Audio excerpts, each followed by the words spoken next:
Olá pessoal, bom dia. Como sempre, é um prazer estar desenvolvendo essas videoaulas, né?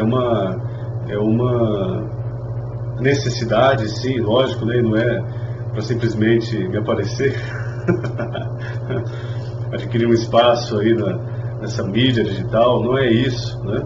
Mas é trazer um pouco mais de conhecimento, é discutir conhecimento, né? Os vídeos também aqui estão abertos à possibilidade de análise e crítica, né, em relação a tudo isso que eu produzo, né? E também a publicação de outros vídeos, né? Se os meus colegas aí, mesmo os professores e qualquer outras pessoas quiserem publicar vídeos também, né, lançar vídeos aqui na minha página, né, nessa minha página do Facebook, fique à vontade, entendeu? Para realmente juntos compartilharmos essas informações, né, todo esse conhecimento, todo esse cabedal, né? Se quiserem mandar para mim o vídeo, né, e depois eu publico, ou publicarem no YouTube esse vídeo e eu jogar também, né, esse vídeo aí para a página, também pode ser interessante, né? Eu não domino todas as ferramentas digitais, então eu não sei se, por exemplo, eu como criei a página, só eu posso publicar vídeos, né? Então, de certa forma, entendeu? Vocês podem também publicar alguns vídeos, né? E nós vamos compartilharmos essas informações. A nossa página do Facebook, pode ver que ela está recheada de vários artigos, de várias origens, né? De várias pessoas que trabalham diversos temas relacionados aí à história, à geografia, às ciências sociais. Então, não temos o objetivo de monopolizar, né? O objetivo meu não é simplesmente, entendeu, me aparecer, né, ou chamar a atenção das pessoas para isso ou para aquilo, mas é utilizar essa nossa ferramenta digital, essa nossa, vamos dizer assim, essa nossa liberdade, né, de expressão digital, né, antes que se criam leis, né, que possam limitar esse acesso, né, e isso também está muito recente, né, no nosso país, essas leis de limite de acesso à internet. Tomara que isso não ocorra, pois aí você vai estar tirando, né, o emprego, né, e a fonte de renda de várias pessoas que trabalham, entendeu, de certa forma, através da internet, com esses cursos online. Eu, por enquanto, não desenvolvo nenhum curso online, não é isso. As aulas minhas são gratuitas, qualquer um pode ter acesso aí e estar observando, se tiver interesse, no caso, lógico, tudo depende aí do interesse. O objetivo, né, dessas videoaulas, especificamente dessa página do Facebook, é trabalhar temas relacionados à história, geografia e ciências sociais. É lógico que ao trabalhar a história, eu prefiro, né, por experiência própria, eu acho mais interessante, até por uma questão de organização de espaço, organização do meio, trabalhar a história como ela é compreendida de maneira generalizada, né, dividido em temas, né, específicos, né, em eras, né. Isso aí o positivismo nos trouxe, nos deixou esse legado. É lógico que há outras pessoas que trabalham temas transversais, recortes históricos. Podemos desenvolver algo, entendeu, semelhante. E posso contar com a ajuda de outras pessoas também nesse desenvolvimento, que eu acho muito satisfatório e viável também e legal, né, trabalhar dessa forma. Eu acho que a internet está aí para isso também, esse ambiente virtual, essa nova era da comunicação audiovisual também. Então, história para mim é algo que tem que ser trabalhado a partir da divisão de eras, né? Então, a primeira aula, né, foi a respeito da pré-história, e iremos adentrar mesmo o conteúdo historiográfico também agora, né, relacionando a história antiga, e depois história medieval, história moderna e contemporânea, depois história do Brasil, aí dividido entre Brasil Colônia, Brasil Império e Brasil República. Eu não vou entrar em pormenores relacionados à história, eu não vou tentar elaborar uma descrição histórica, imagina, quem sou eu, né? Como muitos historiadores fazem. Boris Fausto, para mim, foi excelente em relação à publicação do livro e à explanação historiográfica que ele fez a respeito da história do Brasil, por exemplo. E outros documentários que nós observamos na internet, no YouTube. Não é isso. É trabalhar em linhas gerais esses temas relacionados à história para que possam ser utilizados aí para os mais diversos fins. É lógico, como eu disse anteriormente, entendeu? Se houver a necessidade individual de um aprofundamento maior em relação ao tema, eu posso estar trabalhando, escrevendo algo a respeito disso, trazendo uma resposta, né, em relação a uma questão sobre aquilo que eu falei ou não falei, no caso, ou publicando um vídeo específico sobre esses assuntos em si, fazendo um recorte aí sim de uma determinada características de um determinado contexto histórico, de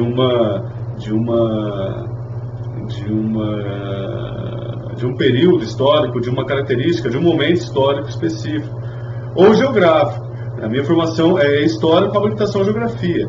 Então a minha visão sempre vai ser de um historiador observando a geografia. Diferentemente, por exemplo, de quem faz geografia e tem habilitação em história. Um geógrafo tem uma formação em geografia e ele tem habilitação em história. Então, de certa forma, um geógrafo, uma pessoa que tem uma formação mesmo bacharelada em geografia, assuntos relacionados, por exemplo, à geografia física, ele vai ter muito mais conhecimento de causa e profundidade em relação à parte geológica e tal. Não que nós não iremos trabalhar esses temas também, vamos sim, entendeu? Mas de uma maneira mais generalizada também. Eu sou professor de cursinho, especificamente. Então, eu trabalho sistemas de maneira generalizada também em virtude disso. E também sou professor, basicamente, de supletivo. Então, eu trabalho de maneiras mais generalizadas com o público adulto, mesmo, muitas vezes faltando um conhecimento educacional que é próprio à formação inicial e de adolescentes. Então, eu trabalho com o adulto e discuto os temas relacionados à história e geografia de maneira mais generalizada. Então, os meus alunos aí do Monte Sião, aqui de Bauru, já sabem como eu trabalho. E quando é preciso, logicamente, eu entro em especificidades, logicamente, para não ficar uma discussão vaga. E o objetivo da nossa videoaula não é desenvolver uma discussão vaga em relação a esses assuntos, mas de uma maneira mais, vamos dizer assim, panorâmica em relação a esses temas. Então, história antiga é um conteúdo muito vasto, né? É um desenvolvimento histórico humano muito significativo. E ele ocorreu aí por volta aí do final da Idade dos Metais, 4.000 anos antes de Cristo até 470 depois de Cristo, mais ou menos ali no final do último imperador romano, o imperador Rômulo deposto aí, o final do Império Romano Ocidental, o início da civilização bizantina, né, com o Império Romano Oriental, que já não era mais Império Romano Oriental, e sim a própria civilização bizantina. Então, nesse momento marca o início aí da Idade Média. Então, vamos trabalhar a respeito da história antiga. No vídeo anterior, eu falei um pouco a respeito da pré-história, falei um pouco a respeito do desenvolvimento do ser humano enquanto manipulador do meio, o desenvolvimento do fogo, da roda, os equipamentos, a tecnologia que foi sendo desenvolvida para facilitar a vida, a domesticação de animais, a agricultura, aí caminhando para o processo de fundição, né, e início, logicamente, da história, que é marcado pelo início da escrita, né? O ser humano não mais representando a sua realidade através de desenhos, mas uma escrita, mesmo que hieroglífica, como por exemplo a escrita do Egito, que são vários símbolos, mas não deixa de ser uma escrita, uma representação de símbolos para se, vamos dizer assim, trazer vida ou embasar ou deixar na memória, né, aquilo que foi dito ou falado em relação a determinado assunto ou determinada ação, por exemplo, comercial. Então vamos lá. Ao se falar a respeito de história antiga, é interessante falar a respeito da necessidade do ser humano em estar próximo a rios, né, o recurso hídrico, né? Vemos um país que tem muitos rios, né, e isso daí é muito benéfico para nós. E a maioria da população aqui do Brasil tem água encanada, então isso daí é algo que está próximo de nós. Mas aqueles povos do Oriente, eles viveram e vivem até hoje numa sociedade, numa localização geográfica desértica, extremamente árida. Então um rio ali para ele é algo assim muito importante, algo muito assim, algo muito satisfatório. Então eles dependem muito desse recurso hídrico e por isso são chamados de civilizações hidráulicas.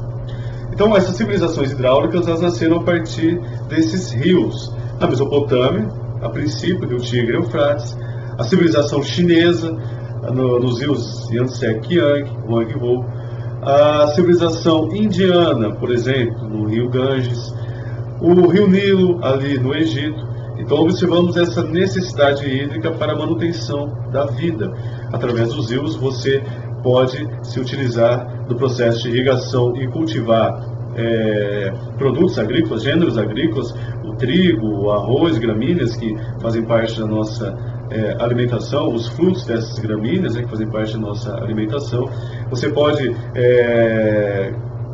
desenvolver pastagens aráveis, e a utilização de animais que se alimentam dessas pastagens também, a evolução aí, no caso, agropastoril. E a partir dessa ação agropastoril, você pode também desenvolver cidades, com seus respectivos reis, a sua própria hierarquia social, a sua própria delimitação social, e também espiritual. E foi isso que aconteceu nas cidades-estado, ali no caso do Crescente Fértil, na Mesopotâmia, e outras localidades, no caso aqui, presentes, que se desenvolveram a partir dos rios. Então,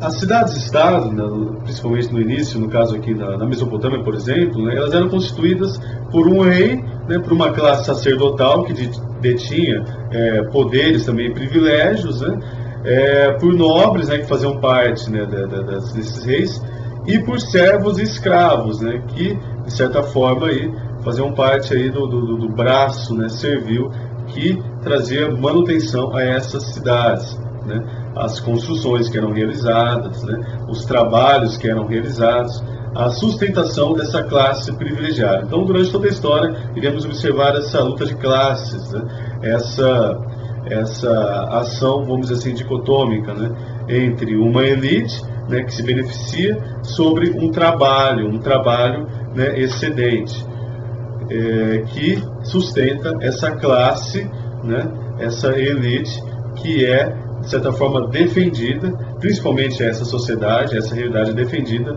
através da religião.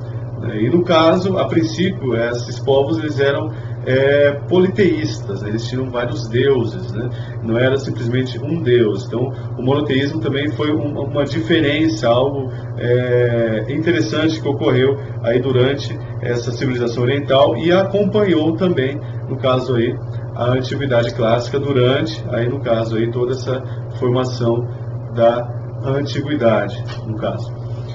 Então, essas cidades-estados eram constituídas dessa forma. Eram chamadas de teocracias, porque basicamente o rei ele era imbuído de um poder divino, principalmente no Egito antigo. Aquelas grandes pirâmides, aqueles mausoléus, que necessitavam de grande mão de obra, seja dos felazes, dos servos, seja, por exemplo, dos próprios escravos, que eram povos conquistados e anexados ao seu território, eles eram, vamos dizer assim, imbuídos dessa responsabilidade servil, para a manutenção desse Estado teocrático, onde o imperador, ou o faraó, ou o rei, ele gozava aí de privilégios, vamos dizer assim, atemporais, ou espirituais, ou justificados ali por essa classe sacerdotal, que atribuía a ele algum poder divino, alguma herança divina, ou simplesmente a alcunha divina, como o próprio faraó. Então, o rio Nilo foi responsável pela civilização egípcia, sobre essa divisão de teocracia, assim como o rio Tigres e Eufrates também sobre essa divisão, vamos dizer assim, teocrática, com as civilizações assírias, babilônicas, medo-persas também, posteriormente, exercendo um grande domínio, o maior império aí da antiguidade oriental, no domínio sobre aquelas regiões ali do Oriente Próximo e também da Índia e inclusive áreas ali da Grécia, que é Grécia e Roma. Iremos falar a respeito disso daí um pouco depois, falando a respeito da antiguidade clássica e da tradição greco-romana. O que é interessante em relação a esse aparato que foi desenvolvido nas cidades-estado, então o ser humano ele deixava de viver a partir de uma organização clânica e começa a viver em várias formações clânicas em uma cidade, e essa cidade ela era defendida por muralhas. O que é interessante em relação a essa cidade-estado é a constituição da lei.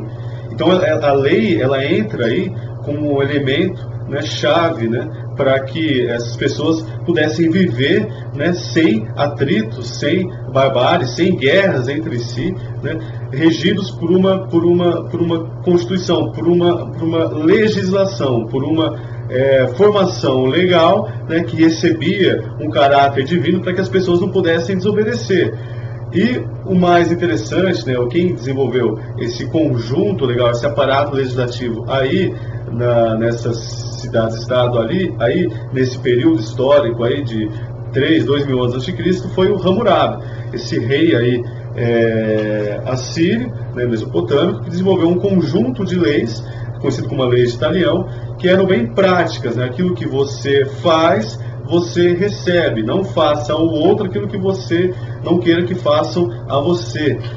Então, o que é interessante em relação a Lei de Talião, o Código de Hammurabi, é essa praticidade. E também a defesa da propriedade privada. Então, o ser humano ele teve a oportunidade de ter a sua própria propriedade, e de anexar mais territórios, e de ter pessoas que o protegessem a sua propriedade. É o desenvolvimento também da classe militar, da classe, né, que trabalha e aplica a lei, né, sobre o povo, sobre a população como um todo, a fim de que essa organização social, essa cidade-estado, permaneça, vamos dizer assim, em funcionamento.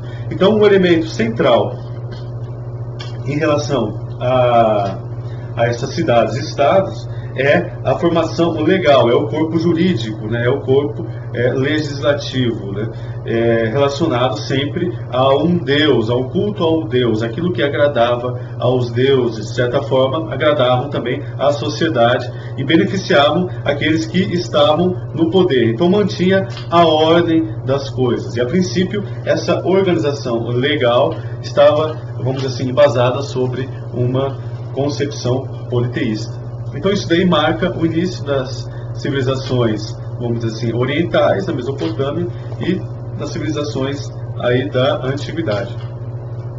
Falar de Índia em China entra como anexo em nossa compreensão histórica, em virtude da nossa formação eurocêntrica. Então é algo muito complicado. Poderia se falar também a respeito dos povos ali da África subsaariana também, né? Quando se fala Egito, você fala de África, né, naturalmente. Mas não se fala muito a respeito dos povos ali da África subsaariana, conhecido como África Negra. Não que, por exemplo, aliás é um erro histórico, né? Os faraós aí, de certa forma, compreendidos ali com uma tez um pouco mais clara, sendo que, na verdade, eles eram negros, né? E eles tinham todas essas características negrosas porque eles estavam na África, né? E até hoje, por exemplo, o Egito está localizado aí na África do Norte.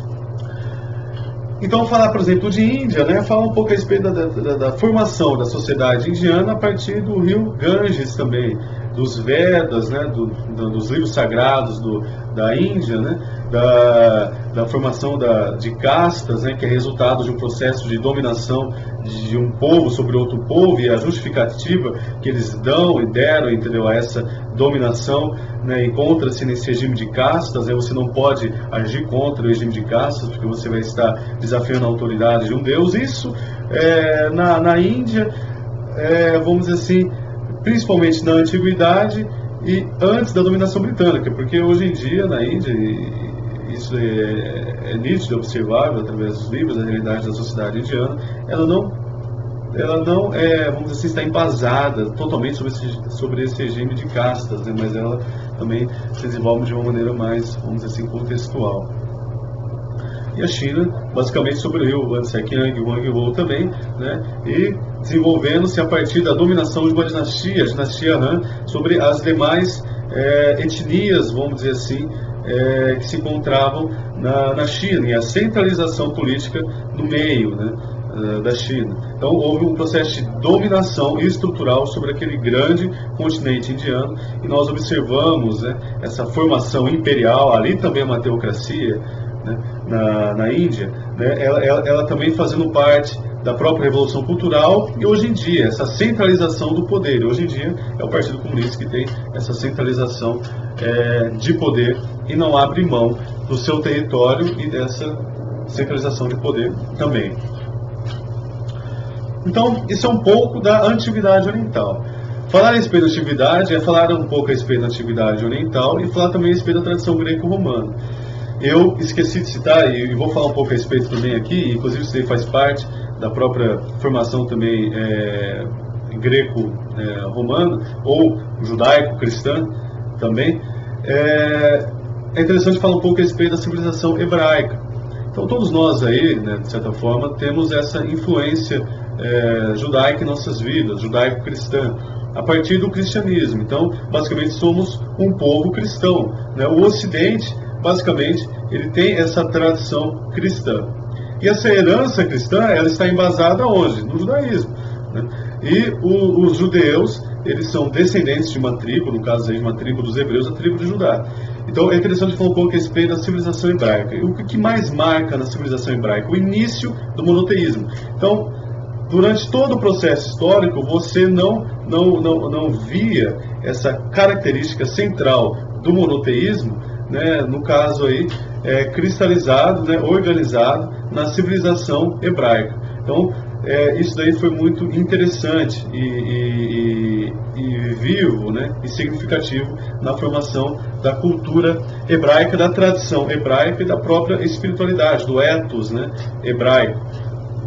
E a civilização hebraica é constituída a partir do patriarca Abraão, né, que de acordo com a tradição judaico-cristã, de acordo com a Torá, de acordo com a Bíblia, recebeu uma aliança eterna com esse Deus, o Deus único, né, que detém sobre si todo o poder, né, conhecido pelos judeus como Adonai ou Elohim.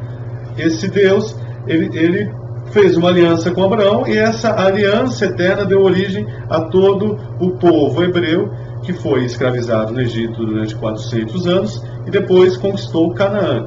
E durante o processo de dominação romana, ele foi expulso de Jerusalém em virtude de toda a diferenciação que existia entre judeus e romanos e a não subordinação dessa comunidade judaica a Roma. Então isso aí culminou com a própria expulsão dos judeus de Jerusalém, daquela região ali da Palestina, e o seu retorno pós-Holocausto, pós-Segunda Guerra Mundial, né, o que culminou com a formação do Estado de Israel em 1948. Então, o que é interessante em relação à civilização hebraica é a nossa herança, no caso o cristianismo, a Bíblia, né, ela é fruto dessa cosmovisão hebraica, mesmo o Novo Testamento também, e, logicamente, o monoteísmo também. Os fenícios, eles foram criadores do alfabeto e moravam próximo àquela região ali da Palestina também, onde hoje é Síria, Damasco, aquela região ali, próximo ali daquela península da Palestina, naquela região ali próximo da Península Arábica, e da Península Arábica e a África, onde se encontra o Estado de Israel. Então, os fenícios, eles foram hábeis, né, por eles viverem numa região totalmente voltada ao mar Mediterrâneo, né, eles foram hábeis, né, navegadores, comerciantes por natureza e inventores do alfabeto. Se a história é marcada pelo início da escrita, né, e essa escrita ela foi se desenvolvendo ao longo do tempo, os fenícios foram, vamos dizer assim, criadores do alfabeto.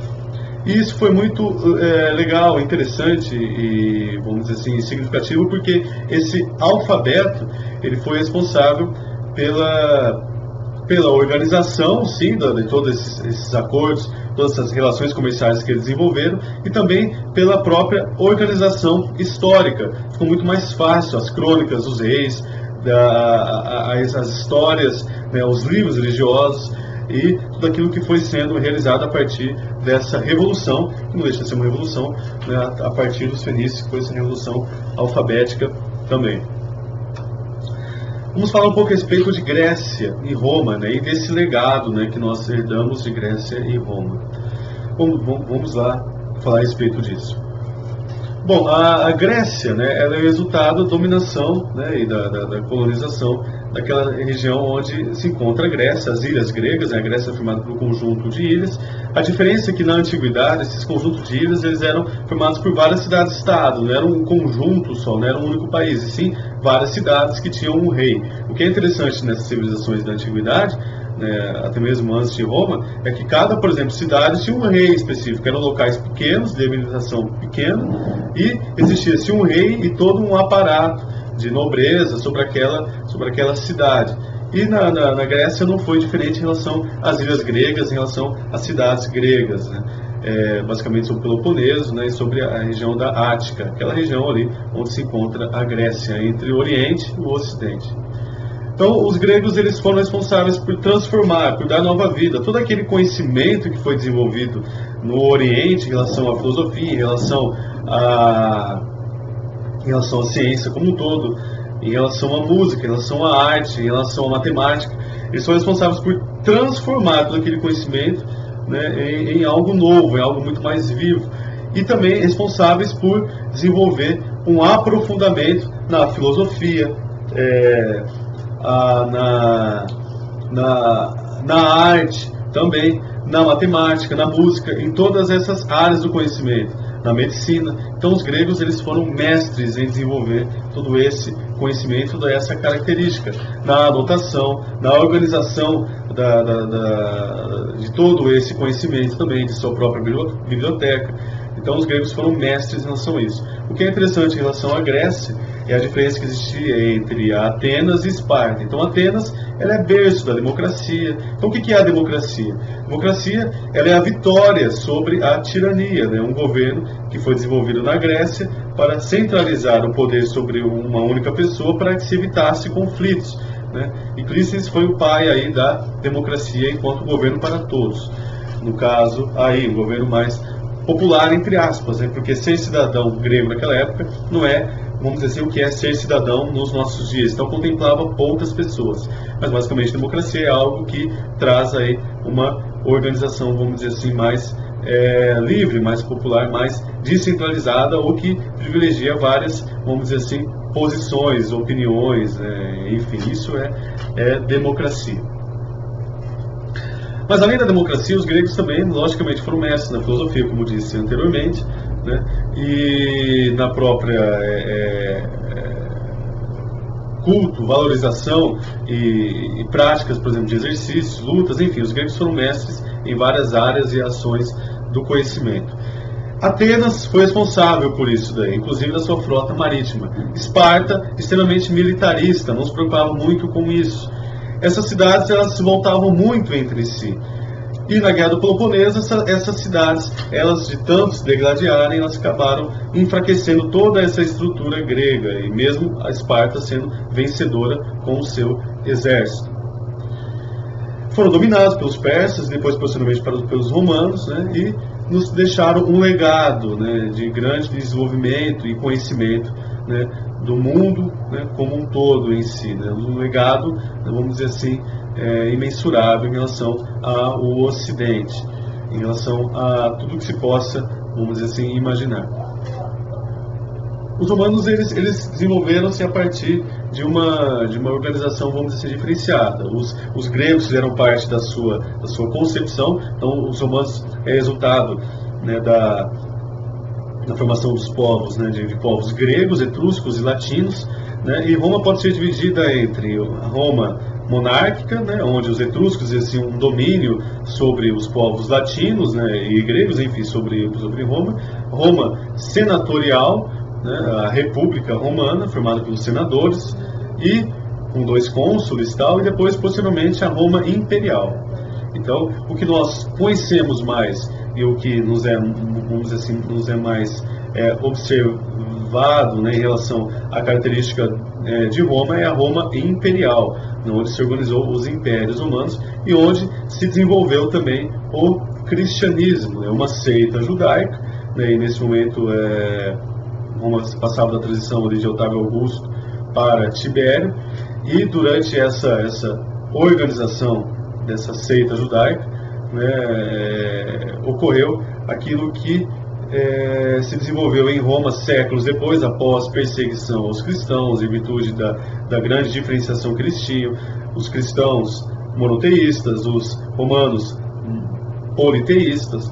A concepção de moral cristã é bem diferente da concepção de moral de Roma, e também essa questão, por exemplo, de se voltar ao reino espiritual, não ao reino de Roma, ao culto ao imperador. Então isso daí desafiou, né, e trouxe muitas, vamos dizer assim, guerras e perseguições aos cristãos em virtude dessa mudança, em virtude desse pensamento, vamos dizer assim, diferenciado na visão cristã.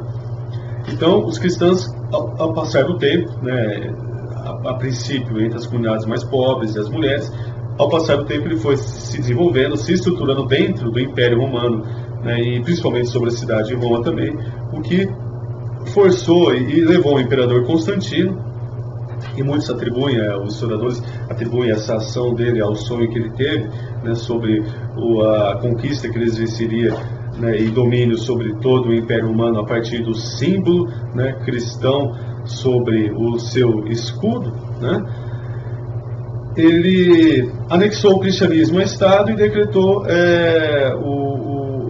o cristianismo a religião oficial do Império Romano.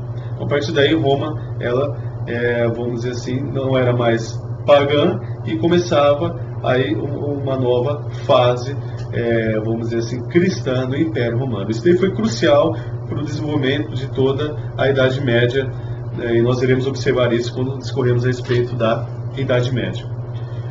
Roma, ela foi se enfraquecendo, né? Um império aí, um império, ele tem uma duração eterna.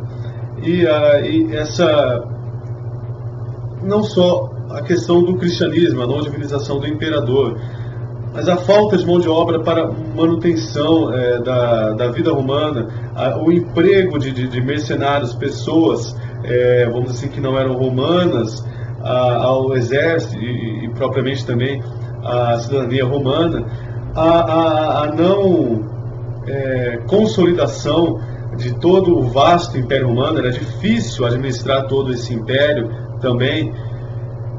As crises internas que faziam parte, por exemplo, da própria plebe, né, que vivia em extrema penúria também, isso daí, né, trouxe problemas ao Império Romano. Então, o Império Romano, ele foi enfraquecendo, né, ele foi perdendo as suas forças, ele foi perdendo o seu domínio, inclusive seu domínio político e seu domínio militar, que era o que caracterizava e dava força ao Império Romano. A única coisa que sobreviveu ao Império Romano foi aquilo que eles herdaram dessa colônia judaica, no caso aqui da Palestina, que foi o cristianismo. E o cristianismo aí também não aceito pela comunidade judaica, e observamos isso aí durante o intercurso bíblico aí do Novo Testamento. Então Roma, ela foi enfraquecendo. Esse enfraquecimento romano levou à sua queda, ao seu processo de dominação, que no caso aí ocorreu a partir dos povos germânicos. Aí sobreviveu o antigo Império do Oriente, aí durante 1000 anos, mais ou menos, né, que no caso aí foi tomado pelos turcos otomanos, né, Constantinopla, e botando fim aí à civilização bizantina e marcando a Idade Moderna, justamente com a reforma protestante também. Mas isso daí já é um outro assunto depois aí da Idade Média.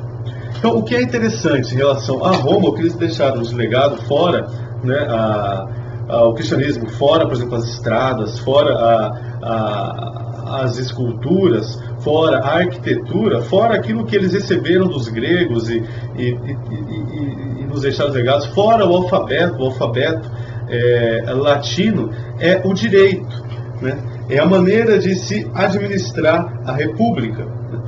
E podemos fazer um certo paralelo em relação a isso, né? Por exemplo, aquilo que ocorre aos nossos dias no Brasil e essa, vamos dizer assim, formação e articulação republicana, o Senado, né, se desenvolvendo e trabalhando, vamos dizer assim, de uma forma que fosse pertinente aos interesses deles, né? Então não era muito diferente daquilo que ocorre hoje em dia em relação ao Senado, em relação à nossa estrutura política, mesmo essa tripartização de poder, executivo, legislativo e judiciário. No caso, em Roma, na fase imperial, o imperador detinha todo esse poder, mas na fase republicana, os senadores, eles estavam a par de Roma, né, e a par de toda essa estrutura política no caso. E mesmo a Grécia também, o legado que eles deixaram em relação à democracia. O que é interessante é saber que mesmo esses representantes do povo sendo eleitos pelo povo, e nós fazemos parte dessas eleições, enfim, né, a partir dessa construção democrática que nós sofremos, né, em relação ao voto, né, em relação à liberdade de voto, em relação ao voto secreto, em relação à nossa, vamos dizer assim, a nossa ação como cidadão em eleger esses homens públicos, né, essas pessoas que fazem parte aí da nossa administração, das cidades, dos governos, né, e do país como um todo, né, apesar de nós termos essa ação primordial, essa liberdade constitucional, é interessante perceber e compreender que essa organização ela não irá ser sempre satisfatória, né? Na maioria das vezes, infelizmente, ela defendeu o interesse dela mesma, a manutenção do poder, o poder de um partido, o poder de um representante político, né? A corrupção também, né, não é algo recente na história, não é algo brasileiro, não é algo que o PT criou, não é algo que a atual presidente criou, não é algo contemporâneo, não é algo que surgiu na colônia do Brasil ou que nós herdamos dos portugueses ou de qualquer outro povo que fazia parte, é algo implícito na natureza humana. Corrupção não só em relação ao ato de roubar ou tomar aquilo que é seu, ou querer levar vantagem, ou querer estar acima do outro. Não. Corrupção em relação à própria natureza do gênero humano, né, de buscar aquilo que é do seu próprio interesse, aquilo que satisfaz a si mesmo, em detrimento do outro.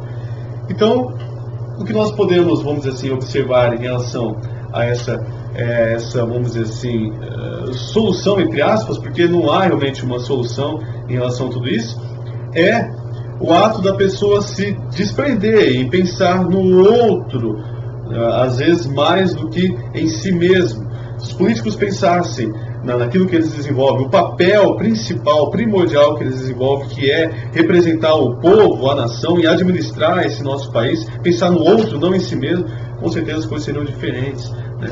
A lei, ela só vem realmente para salvaguardar essa tradição, essa característica principal, né, que é você pensar no outro, né, não só em si mesmo, ou no outro como em si mesmo. Esse é o nosso legado cristão, essa, vamos dizer assim, é a lei judaica, o que diferencia a lei judaica da lei, vamos dizer assim, de Italião, do Código de Hammurabi. Isso, né, é o espírito, vamos dizer assim, humano, de você pensar no outro, né, como você pensa em si mesmo.